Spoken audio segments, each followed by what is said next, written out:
اللہ کے رسول نے ارشاد فرما دیا کل مسکرین حرام، ہر نشہ آور چیز حرام ہے۔ قرآن کہتا ہے یا ایھا الذین آمنوا انما الخمر والمیسر والانصاب والازلام رجس من عمل الشیطان فاجتنبوه لعلکم تفلحون۔ اے ایمان والو، جوے اور نشے سے بچو، اور پانسے سے بچو، اور بت پرستی سے بچو۔ من عمل الشیطان، یہ شیطانی کام ہے۔ نشہ کرنا شیطانی کام، جوا کھیلنا شیطانی کام، پانسا شیطانی کام، بت پرستی شیطانی کام۔ سوچو، نشے اور بت پرستی کو اور جوے کو قرآن نے ساتھ ساتھ بیان کیا۔ اسی لیے اللہ کے رسول علیہ السلام فرماتے ہیں جو نشے کو حلال سمجھ کر کرے وہ بت پرست کی طرح ہے، وہ بتوں کے پجاریوں کی طرح ہے۔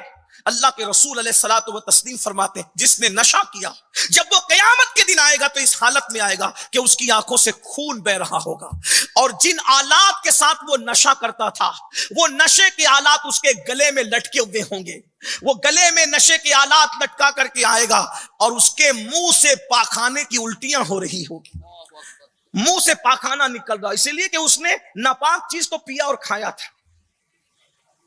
پیشاب جتنا نجس ہے، جتنا ناپاک پیشاب ہے، اتنا ہی ناپاک تو شراب بھی ہے۔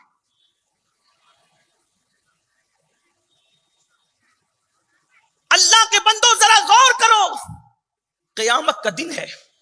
اللہ کے رسول صلی اللہ علیہ وآلہ وسلم فرماتے ہیں آنکھوں سے آنسو بہ رہے ہیں خون کے، گلے کے اندر نشے کے آلات لٹکے ہوئے ہیں، منہ سے پاخانہ نکل رہا ہے، اور چہرہ یا سور کی طرح ہے یا بندر کی طرح۔ یہ چہرہ لے کر کے اٹھنے والے اٹھیں گے جنہوں نے دنیا میں نشہ کیا اور سچی توبہ نہیں کی، اللہ کی بارگاہ میں رجوع نہیں کیا، رب کی بارگاہ میں استغفار نہیں کیا۔ توبہ کے دروازے تو کھلے ہوئے، بار بار توبہ کی طرف بلایا جاتا ہے، کون آتا ہے؟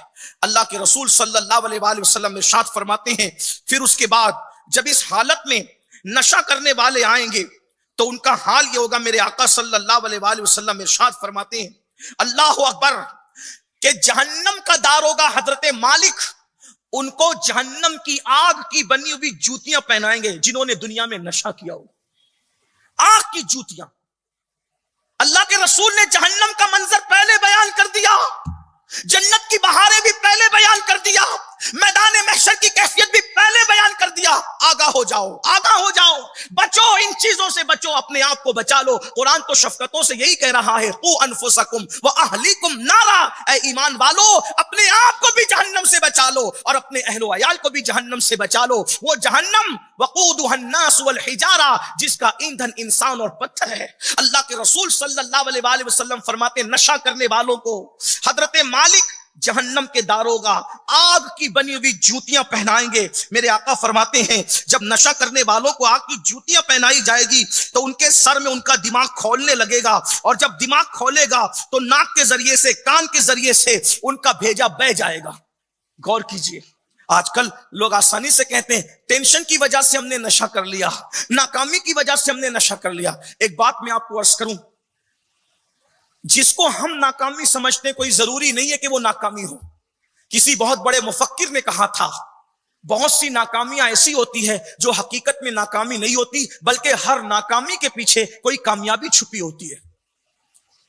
انسان بہت ساری چیزوں کو ناکامی سمجھتا ہے لیکن وہ ناکامی نہیں ہوتی، وہ کامیابی ہوتی۔ بے شمار لوگ دنیا میں ایسے ہیں جو ناکام ہوئے ہیں لیکن بعد میں ان کو پتا چلا کہ یہ ناکامی نہیں تھی بلکہ یہ کامیابی تھی۔ بے شمار مثالیں ہیں، کتنی مثالیں دی جائیں۔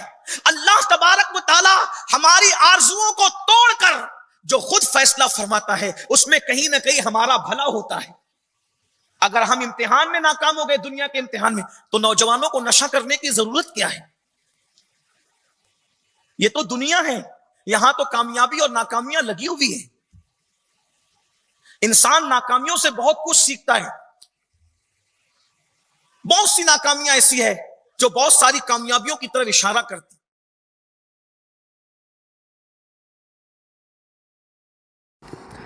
ویڈیو اگر اچھی لگی ہو تو لائک کر کے آگے شیئر